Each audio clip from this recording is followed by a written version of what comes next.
आप सभी को नवरात्र पर्व की बहुत बहुत शुभकामनाएं। एक प्रश्न बहुत बार पूछा जाता है, एक सवाल आता है और कई बार बहुत कन्फ्यूजन्स हैं हिंदू धर्म मत मतांतर मान्यताओं को लेकर के और वास्तविक ज्ञान को लेकर के। कई बार लोग सवाल पूछते हैं कि आपके जो पूजा पाठ हैं, जो हमारे सनातन संस्कृति के ग्रंथ हैं, पुराण हैं, वेद हैं, जितने भी स्तोत्र पाठ हैं, उनमें पुत्र के बारे में ही क्यों कहा गया है, पुत्री के बारे में क्यों नहीं कहा गया है। जब भी कोई आशीर्वाद है वो पुत्र का ही क्यों है।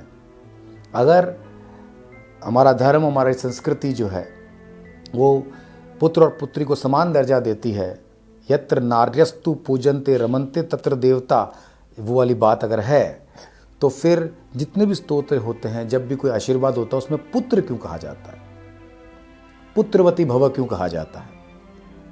जैसे जब लक्ष्मी की उपासना होती है, श्री सूक्त पूर्ण किया जाता है, तो क्यों कहा जाता है कि शीर वर्चस्वमायुष्यम आरोग्यमाविधा शोभमानम महीयते धान्यम धनम पशुम बहुपुत्र लाभम शत संवत्सरम दीर्घमायु। बहुपुत्र लाभम इस संस्कृत में है। इसमें एक बात ये कही कि पुत्र बहुत ज़्यादा पुत्रों का लाभ प्राप्त हो, यह आशीर्वाद दिया जा रहा है। पुत्रवती भव, दूधो नाव पूतो फलो, पुत्र का यह आशीर्वाद क्यों। बहुत गणपति आराधना होती है, पुत्रार्थी लभते पुत्रान।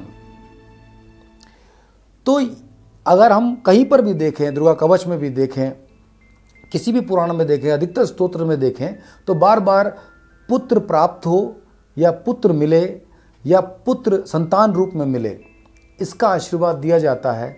पुत्री का क्यों नहीं दिया जाता, ये प्रश्न आता है बार बार।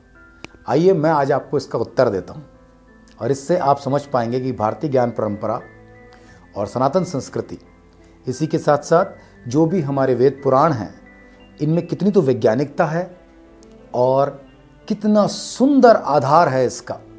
वास्तव में सही है, यत्र नार्यस्तु पूजन्ते, यानी जहाँ नारियों की पूजा होती है, रमन्ते तत्र देवता। दोस्तों, ये अगर आप देखें हिंदू धर्म में जब पूजा पाठ होते हैं, एक विशेष बात देखने को मिलती है कि सभी देवताओं के साथ उनकी देवियां हैं। देख लीजिए आप, शिव पार्वती, राधा कृष्ण, विष्णु लक्ष्मी, आप कहीं पर भी देख लीजिए, राम सीता। और जब इनकी पूजा होती है तो स्त्री का पूजन पहले होता है। सीता रामाभ्याम नमः, लक्ष्मी नारायणाभ्याम नमः, राधा कृष्णाभ्याम नमः, गौरी शंकराभ्याम नमः। तो आप ये देखिए कि सबसे पहले स्त्री को ही रखा गया है। लेकिन प्रश्न तो सही है कि ये सब अगर सही है, और एक विचित्र बात है ये कि अगर आप पूरे विश्व में देखें तो यहाँ आपको ये एकमात्र संस्कृति इस तरह की दिखाई देती है जहाँ पर हर देव के साथ, ईश्वर के साथ माता और देवी विद्यमान होते हैं, साथ साथ ही पूजा होती है, उनकी तस्वीर होती है, उनकी मूर्ति होती है, उनकी पूजन में उनका स्थान होता है। आप देखिए इसको ढूंढ करके, कितनी सुंदर बात है।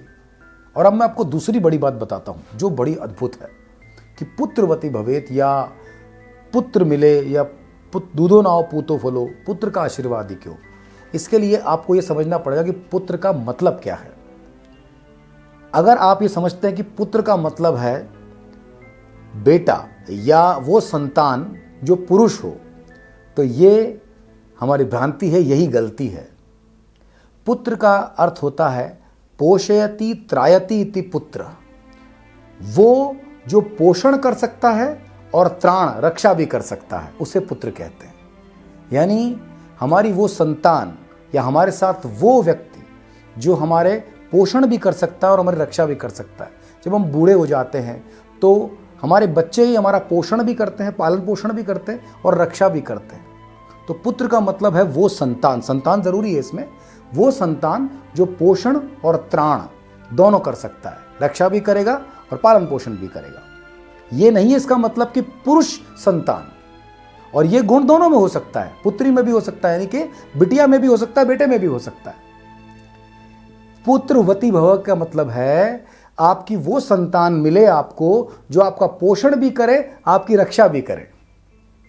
पुत्रार्थी लभते पुत्रान, वो लोग जो अपने जीवन में अपने पोषण और रक्षा को लेकर के चिंतित रहते हैं, उन्हें ऐसी संतान मिले जो उनकी रक्षा करे और उनका पालन पोषण करे, उनका ध्यान रखे, उन्हें प्यार दे, उनका सम्मान करे, जिन पे उन्हें गर्व हो।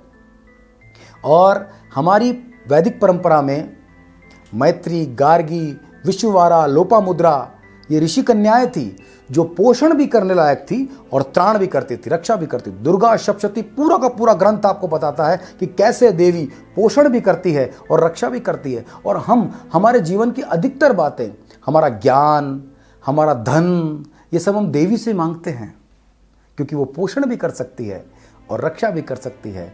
पुत्र का मतलब है वो संतान, योग्य संतान, ये मतलब है इसका। वो संतान, आपको जो भी संतान मिले वो योग्य हो, इसका मतलब पुत्र है। यानी वो पोषण और त्राण दोनों कर सकता हो, इसका किसी लिंग विशेष से कोई संबंध नहीं है। अब सवाल आता है, अगर पुत्र ये है तो फिर पुत्री कौन है? यही तो भारतीय परंपरा है। वो संतान जो योग्य है, चाहे पुत्र या पुत्री, वो आपको मिले, ये तो हुआ पुत्रवती भवे। लेकिन आपको वो संतान मिले जो योग्य भी हो, पोषण भी करे, पालन भी करे, रक्षा भी करे, और वो विशेष रूप से स्त्री भी हो, तो वो पुत्री है। यानी आपको विशेष पुत्री के लिए कहा गया है। पुत्री कौन? कितना गर्व होना चाहिए भारतीय संस्कृति को और भारतीय संस्कृति को जानने वालों को और हमारे भारत के सभी लोगों को इस संस्कृति पर, कि पुत्री का मतलब यही है, वो स्त्री जो पोषण भी कर सकती है, रक्षा भी कर सकती है, और वो स्त्री भी है, वही पुत्री है। यानी कि बेटर देन एनीवन। इसीलिए यत्र नार्यस्तु पूजन्ते रमन्ते तत्र देवता, है ना। अद्भुत बात। मुझे लगता है अब ये विभेद तो खत्म हो गया होगा और आप समझ सकते हैं कि हमारे पुराण काल से ही ये बात कही जा रही है कि स्त्रियां बेहतर है। वो जन्म दे सकती है, वो पालन कर सकती है, वो पोषण कर सकती है, वो रक्षा कर सकती है, वो योग्य है और वो ममता की देवी है। उनका दिल बहुत बड़ा है, इसीलिए वो आपको अच्छे आशीर्वाद दे सकते हैं। अगर वो माँ है तो प्यार करेगी, दुलार करेगी, भोजन देगी, आशीर्वाद देगी। पत्नी है तो साथ देगी, सामर्थ्य देगी, हर दुख सुख में साथ खड़ी रहेगी। बहन है तो बहुत प्यार देगी, आशीर्वाद देगी, आपके आगे बढ़ने की कामना करेगी। तो यही तो खूबसूरत बात है। पुत्री का मतलब ही होता है ऐसी योग्य संतान जो पोषण भी करेगी। मतलब अगर कोई पुत्री है तो वो जरूर अपने माता पिता का ख्याल रखेगी, ये शब्द पुत्री बताता है। और पुत्र का मतलब होता है कोई भी वो संतान जो पालन पोषण भी करेगा, रक्षा भी करेगा। मुझे लगता है आपको अच्छा लगा होगा। तो फिर से नवरात्र पर्व पर इस ज्ञान को मैं आपके साथ प्रेषित साझा करते हुए बहुत आनंद प्राप्त कर रहा हूँ। Thank you so much. धन्यवाद। ओम नमः चंडिकाय।